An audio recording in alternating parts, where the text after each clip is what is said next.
ඉඩමකින් 7න් එකක් ප්‍රදීප්ට අයිතිය.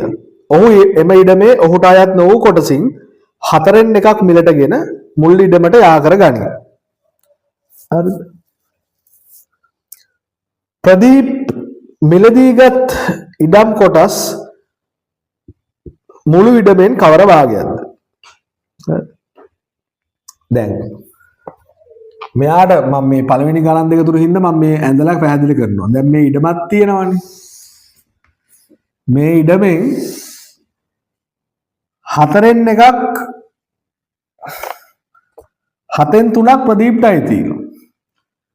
1යි 2යි 3යි 4යි 5යි 6යි 7යි. මේ ඉඩමෙන් 4න් 3ක් ප්‍රදීප්ටයි තියෙනවා. 7න් 3ක්. එහෙනම් මේ 7න් 3ම ප්‍රදීප්ට අයිති. 7න් 3ක් අයිති නම් එහෙනම් මිලදීගත් කොටස මිලදීගත් අපිට කොටස හොයන්න පුළුවන්. මුළු ඉඩමෙන් 4න් එකක් නෙමෙයි එයා ගන්නෙ. එයාට අයිති නැති කොටසින් 4න් එකක්. 7න් 3ක් අයිතිනේ.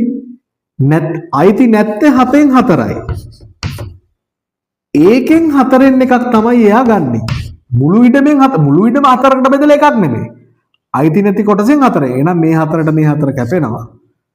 එහෙනම් එයා මුළු ඉඩමෙන් ගත්තොත් එයා මිලදී ගන්න කොටස මුළු ඉඩම කොටස් 7කට බෙදලා කෑලි එකක්. මේ තියෙන මුළු ඉඩමෙන් 7න් 3ක් තිබ්බා. මුළු ඉඩමෙන්ම 7න් 2ක් මිලදී ගත්තා. එහෙනම් ඒ භාග දෙක එකතු කරාට පස්සේ 7න් 4යි. එහෙනම් මේක භාගයකට වඩානේ දශමයක් විදිහට ලියන්නකො.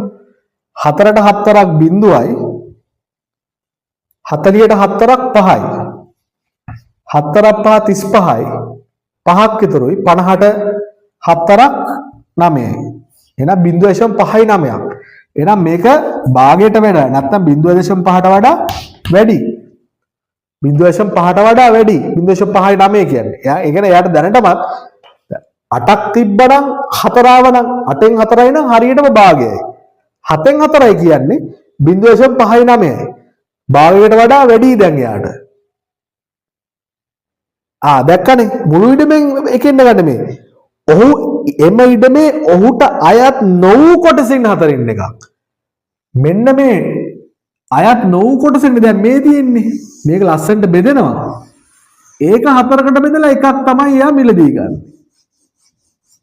මෙච්චරයි.